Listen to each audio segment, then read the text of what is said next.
Et salut, j'espère que vous allez bien. Je vous retrouve aujourd'hui pour le book haul du mois de janvier. Ce mois-ci, j'ai lu quelques œuvres de celles que je vais vous présenter. J'en ai beaucoup entendu parler et j'ai eu un petit peu plus de mal à oublier de quoi ça traitait. Comme il n'y en a pas beaucoup, comme je les ai achetés il n'y a pas très longtemps et que c'est très frais dans ma mémoire, bah, je me suis dit que ce serait l'occasion de vous présenter un petit peu plus en amont les acquisitions que j'ai pu faire. Donc je vais essayer de vous faire un petit résumé.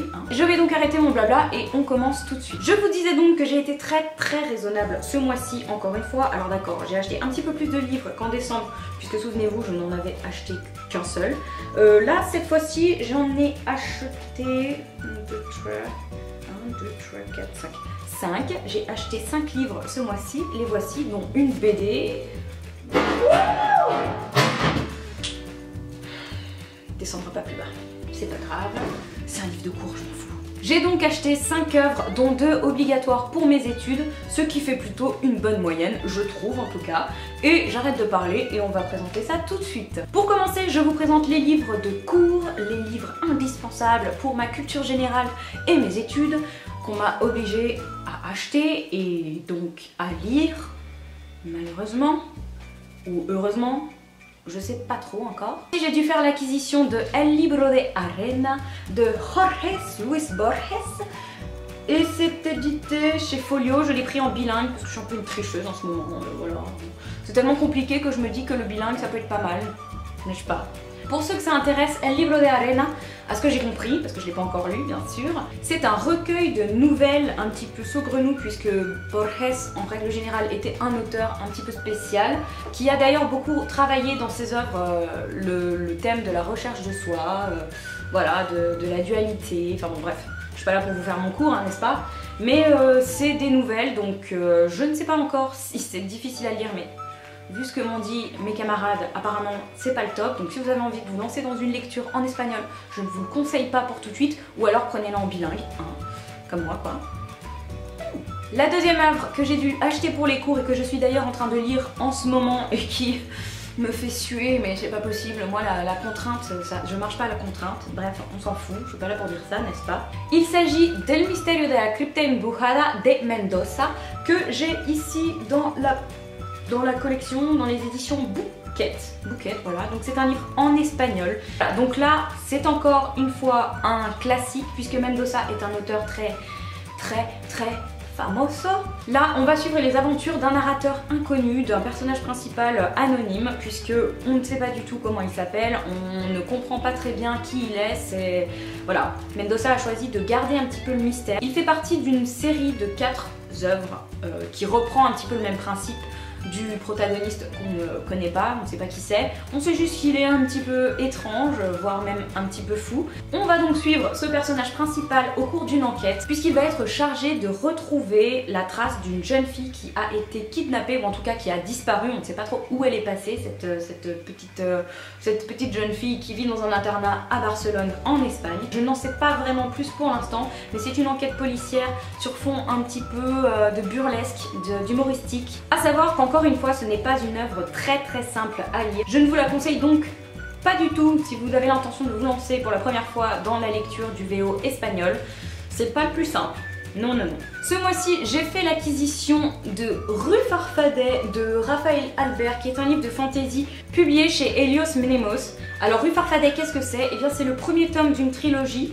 Et on retrouve un personnage un petit peu atypique puisque pour une fois on ne va pas se retrouver confronté à un elfe comme on a l'habitude de le voir, ce n'est pas du tout un Legolas, alors d'accord il est craquant à souhait, mais il a ce petit côté un petit peu sombre, il mouille dans des affaires pas très nettes et c'est ce qui fait son charme. Il se prénomme Silvo Sylvain, peu banal pour un personnage peu banal, n'est-ce pas? Notre cher Silvo Sylvain est un détective, donc ce qui explique un petit peu le fait qu'il mouille dans des affaires un petit peu étranges, n'est-ce pas? Et notre cher ami va donc se trouver confronté à une situation qui lui échappe totalement, puisqu'il va être embarqué dans une histoire de terrorisme, d'attentat, sans le vouloir, et qu'il va bien falloir qu'il se dépatouille un petit peu. Donc, pour information, c'est un livre que j'ai déjà lu, c'est une très bonne œuvre. Je vous en parle très prochainement dans mon update lecture. Ou si vous recherchez à vous plonger un petit peu dans un univers hors du commun, sans pour autant tomber sur un pavé assez lourd. Pour débuter, Rue Farfadet, c'est ce qu'il vous faut. C'est vraiment sympa, c'est atypique, je vous le conseille très fortement. Ce mois-ci, j'ai également fait l'acquisition d'un livre qui m'a été énormément recommandé par mon amie Lily de la chaîne Lily Booking. Il s'agit de son livre préféré et je vous parle bien entendu du livre des sortilèges perdus de Deborah Harkness, publié ici chez le livre de poche en poche. C'est un livre qui parle apparemment d'une jeune fille qui a une vie tout à fait banale, qui va à l'université et qui, pour certaines recherches universitaires, va se retrouver confrontée à une espèce de manuscrit qu'elle va lire.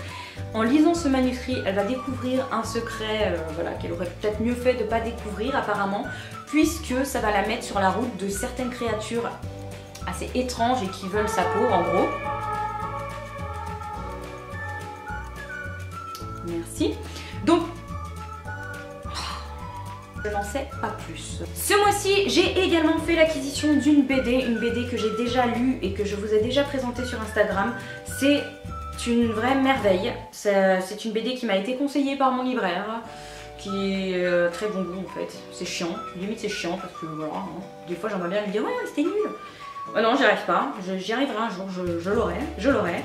Donc il m'a mis cette BD entre les mains et je crois qu'il a compris, il m'a bien cerné en tout cas parce que je suis tombée presque amoureuse de cette œuvre. Le seul petit bémol que je pourrais faire sur cette BD, c'est... je pense que c'est ma faute. Je crois que j'ai pas très bien compris la fin. Mais peut-être que ça s'éclairera au fil des tomes parce qu'il me semble que c'est un premier tome. Il s'agit de Yaxi, qui est une BD qui a été réalisée par Dimitri Veil et Man Arenas et c'est publié chez les éditions Soleil dans la collection Métamorphose. Donc regardez-moi ça, n'est-ce pas magnifique? Moi je la trouve absolument magnifique cette BD, rien que la couverture, j'avoue que j'aurais tombé dessus, je m'y serais vraiment très fortement penchée. C'est vraiment le genre de dessin que j'adore, voilà, mais c'est magnifique. Les planches à l'intérieur, je vais vous en montrer quelques-unes, sont sublimes aussi. Là, je vous montre donc une petite planche. Je n'en dévoilerai pas plus puisque je ne suis pas là pour vous gâcher le plaisir si vous avez l'intention de la lire, mais admettez que quand même, rien que pour ça, ça en vaut le détour. On va donc suivre un faune dénommé Gabriel, d'où le titre, le faune Gabriel. Et ce petit faune est de nature très curieuse puisque à travers lui, on va découvrir un monde plein de poésie. Un monde merveilleux, des images fabuleuses. Pour ce qui est de mon avis, vous l'aurez plus en profondeur dans mon prochain update lecture et sur ma chronique du blog que je vais faire très prochainement, un jour peut-être. Voilà, restez connectés, mais si ce que vous voyez vous plaît, vous savez où trouver, dans votre librairie. Enfin, je termine ce book haul avec une œuvre, une parution très récente qui m'a été vendue, mais genre... Voilà, tellement que dès que j'ai vu qu'elle était sortie, je la voulais et je suis ravie de l'avoir entre mes mains. Il s'agit du dernier Gabriel Katz, Aeternia, le tome 1, La marche du prophète, publié chez les éditions Scrinéo, que je remercie au passage. Donc regardez-moi ça, rien que pour ça, voilà, rien que pour ça, c'est magnifique.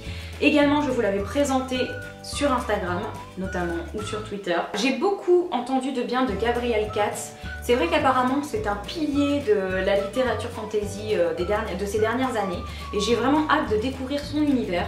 Alors là, on va retrouver Leif Marek, qui est donc un champion d'arène à la retraite, qui va décider de se retirer un petit peu de ce monde de violence avec sa famille, qu'il va emmener en gros dans une petite bourgade à la campagne, pour être tranquillou pépère.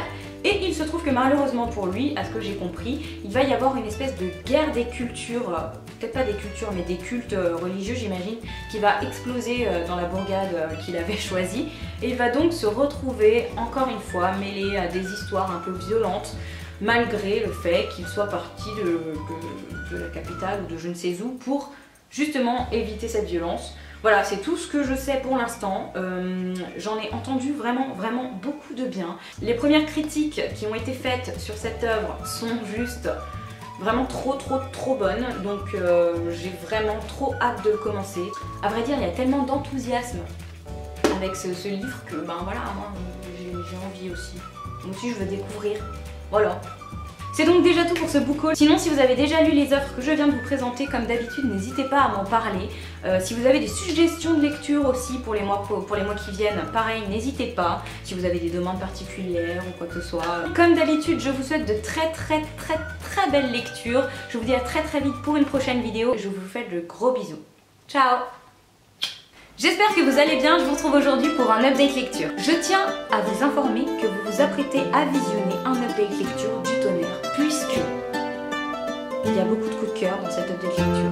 Alors accrochez-vous. Aujourd'hui je vous parle de Outlander de Diana Gabaldon que j'ai ici chez les éditions J'ai lu. Je vous parle ensuite de la saga Lux de Jennifer L. Armentrout que j'ai ici dans la collection Untangled Teen. Et enfin, on parlera d'Alphabet de Sally Green, publié ici chez Milan.